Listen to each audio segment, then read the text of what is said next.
Hello and welcome to an album a day, day 310, going through my physical media music collection. That's what I'm going to have to remember to call it now because we have expanded beyond albums, beyond 45s, and we are now into my reasonably minimal CD collection. A lot of my CDs I digitized and got rid of years ago, but there are some that I hung on to for various reasons. I have had to collect a few new ones for potential review on the Haskincast podcast because I found that it was less expensive than going for the downloaded copies. And considering that that podcast it's not monetized, then it's just all money out of my pocket. So I want to do it as reasonably budgeted as possible. But today I'm bringing you one from 2006. As far as I can tell, this is the only version of this collection that exists. It is a CD and DVD double package called Criss Mindfreak. Pretty cool stuff. It's kind of hard to see because you're going to get glare on this now. Look at that. Pretty nice cover on the front. There's Criss on the back. This would be from his original television series, at least the first one that I knew of. You get quite a wonderful booklet that comes with some really great pictures of Criss and his life, and some infinitesimal dialogue here on the back. I don't, why even bother? I mean, that is so tiny. Even with my my ring light magnifier thing, would still be difficult to read. And there's so much text crammed into this. You know, I mean, I can appreciate pages and pages of pictures, but if I can't read your text, then, you know, that's a little less interesting to me. But it's all, you know, his different experiments, as he calls them. I will show you the CD and the DVD, and then I'm going to tell you a little story. So here is the CD. Really cool graphic on this, I have to say. It's really about all you can say about a CD. As long as it's not scratched, your condition is really good. And then you have this little folding compartment right here. You get that on the back of the back insert.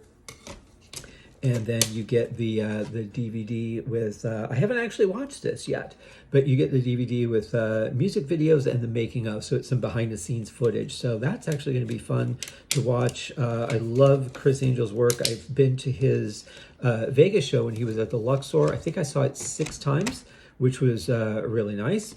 And it was the first time I think an artist has actually said in the middle of a Vegas strip production, says, I want you to take out your phone and film or take pictures and post these. That was kind of a new thing for me because you go to the Cirque du Soleil shows, they're like, no photography. Pretty much we want your phone on airplane mode or in your pocket or whatever. And of course, people are always filming even though they're not supposed to. But it can be distracting to the artist having flashes go off because they have a lot to pay attention to. The riggers have a lot to pay attention to. Some of it's potentially dangerous, so it makes sense. But of course, people don't give a shit and only care about their own needs and film and flash anyway. I have seen people get kicked out of the theater though for that, so that's pretty cool. But anyway, Criss was like, everybody take your camera out. I want you to film this. I want you to take a picture and post it, which was pretty cool. And if I remember right, my caption to that was, when Criss Angel tells you to take a picture and post it, you take a picture and post it. But my story that I want to tell you actually does not come from his Vegas show. It comes from another show that he had, and I'm trying to remember. So it was Mindfreak, and then there was Believe, I think was the name of the show. And Believe was also the name of his show at the Luxor at the time. He's now at Planet Hollywood.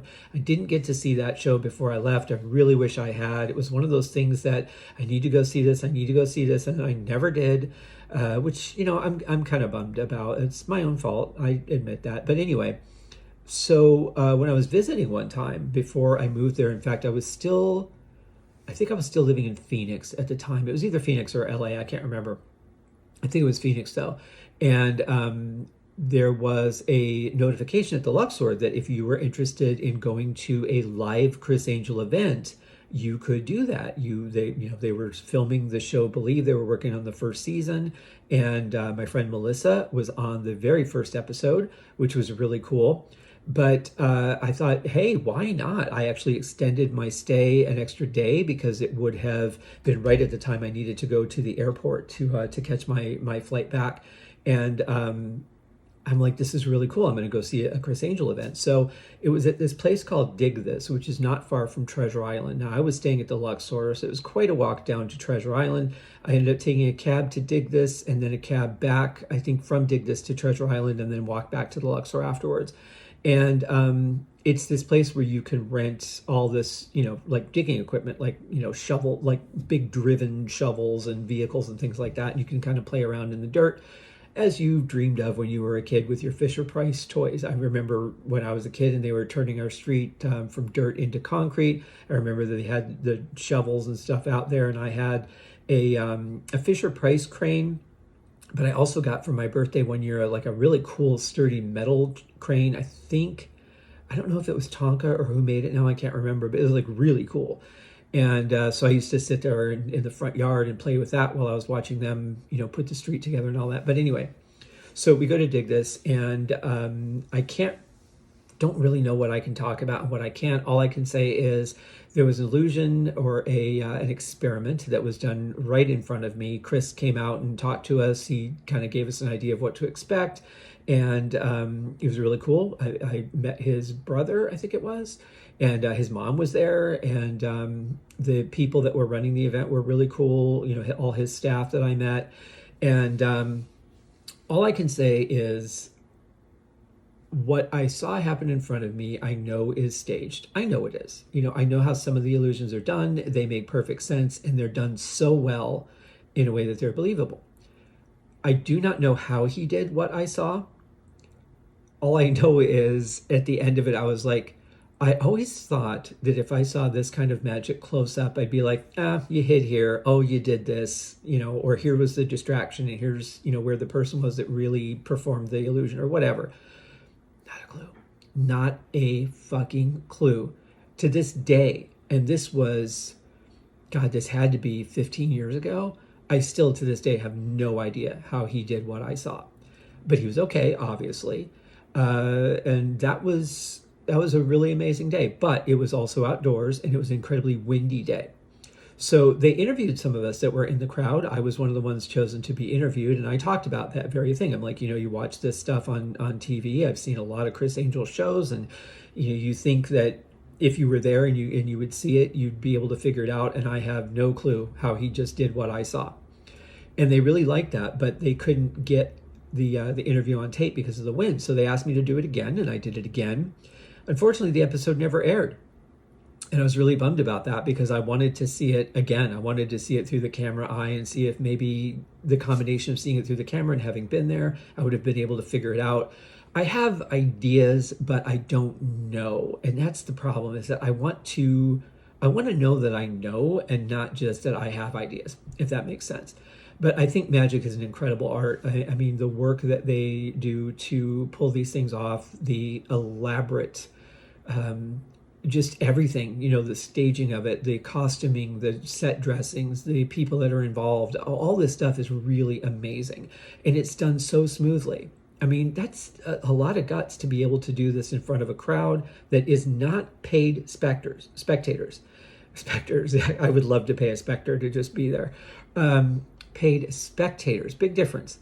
And being someone that was there to witness it, but not a part of the production in any way, shape, or form, was really cool. And I really commend magicians that have the confidence to be able to do that. Even if you have a set show, there's still, from certain angles, you could probably see things like when Criss levitates down from the ceiling to open up his show Believe, as he did at the Luxor. I don't know what he's doing now.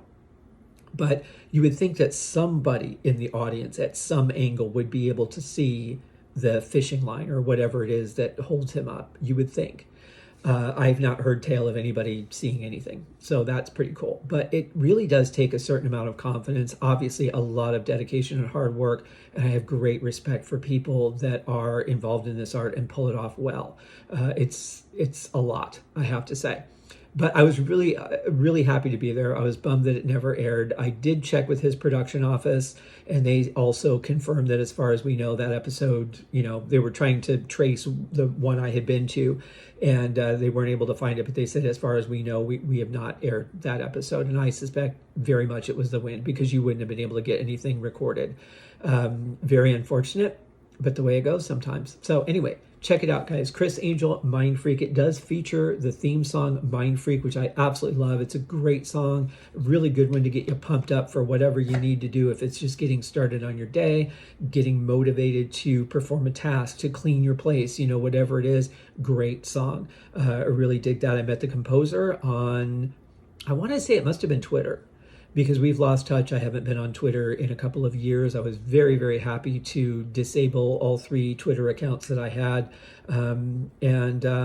People blame the platform. There is a certain reality to that, because you're allowed to be a little more anonymous on Twitter. You're not posting photos. You're not, interacting with friends and things. You just have people that follow you and people you follow.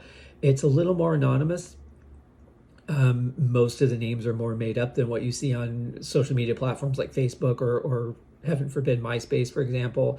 So it was very ugly, and I had more followers there than everywhere else combined, and I was just happy to get away from it. But unfortunately, I did lose some good connections. This gentleman was one of them. He was a really cool guy. We talked a little bit about the song and how he got involved in that. I wish I'd had the podcast at the time, because I would have interviewed him. But yeah, really cool stuff. So check it out, Criss Angel, Mindfreak. We'll see you guys tomorrow. Cheers.